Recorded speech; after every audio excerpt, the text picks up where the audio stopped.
You're listening to Skeptoid. I'm Brian Dunning from Skeptoid.com. The Moving Coffins of Barbados.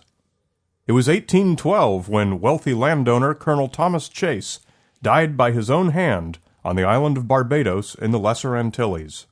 He was not a well-loved man, and was known for excessive cruelty to his slaves and his bad temper. His body was borne to the family vault he'd purchased some 12 years before, which already contained the remains of two of his daughters. The great marble slab covering the stairs down into the vault was moved aside, and 8 strong men bore the heavy lead-lined coffin into its resting place. But a horrifying surprise awaited the burial party.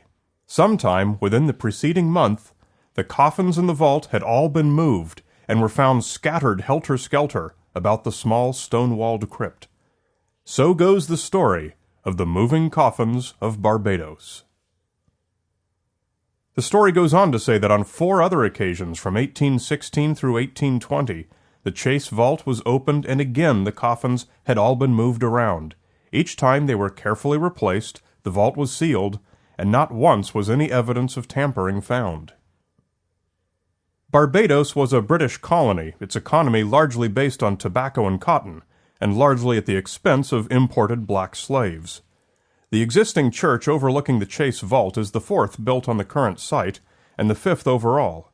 The original Christchurch parish church was built in 1629, close to the shore, but was destroyed by high waters 40 years later. It wasn't replaced until 1780, further inland and on higher ground, alongside an old cemetery. The Chaise Vault was already there, though had not yet been used when this first church was built. The church has since been rebuilt 3 times after various hurricanes and fires. Researchers think the vault was built in about 1724 for a man named James Elliot who never used it. A stone room with an arched roof, 3.7 meters deep and 2 meters wide, built just below ground level and accessed via stairs. That much can be seen with a visit, but for the history of burials within the vault, we turn to the Book of Christchurch, a surviving original record that recorded burial details, among other things. It was more than 80 years before the Chaise Vault's first known occupant, Thomasina Goddard, was buried in 1807. She was left in place when Thomas Chaise purchased it, at the death of his daughter Marianne Maria Chaise in 1808. Sadly, he had to bury a second daughter, Dorcas Chaise, in 1812. It was only a month later that he died himself, and it was this opening of the vault that first revealed the apparent vandalism. The infant Samuel Brewster Ames was buried there in 1816, and once again the coffins had been scrambled. Thomas Chaise's coffin was said to be leaning head down against the wall. The coffins were properly stacked and the vault was closed again, but 2 months later, when the adult Samuel Brewster was laid to rest, it was again found in disarray. When the Chaise Vault accepted its final occupant, Thomasina Clark, in 1819, it was again found disturbed. This time officials took notice. The vault was inspected and found to be solid with no secret passages or other access.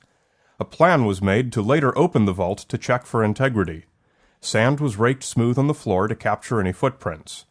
The marble slab covering the stairs was cemented in place, and several government officials, including the governor, Lord Combermere, were said to have placed their official seals in the cement. In 1820, the vault was duly opened. All was undisturbed, including the sand and the seals, except the coffins, which were, as before, irreverently scattered and tumbled atop one another. The coffins were all removed and buried separately, and the vault was left open and unsealed, where it remains to this day. The story looks pretty solid. The vault is there and the death records are on file. The only thing that's missing is any evidence that anyone was placed in the vault. Ever. So where does the story come from? There was a paragraph or two outlining the same events I've just given in Captain James Alexander's 1833 book, Transatlantic Sketches, but he gave no source.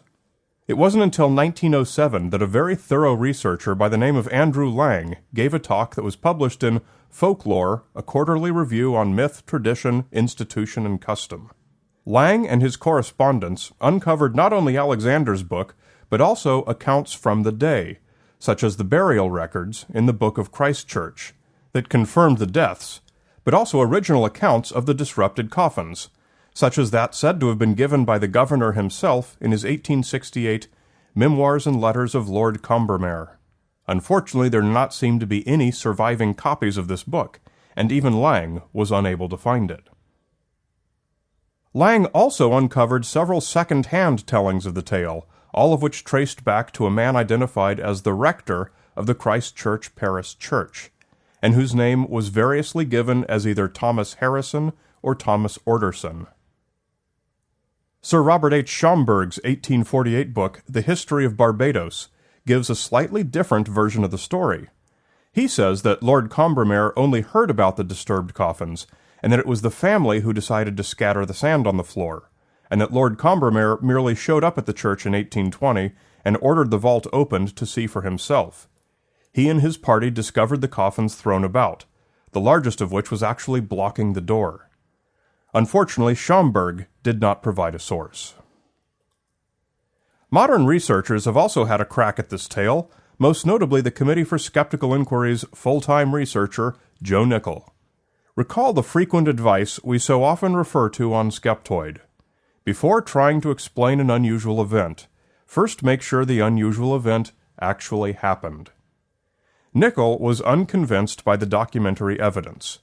He didn't dispute the deaths and their dates, just the entire story of the vault.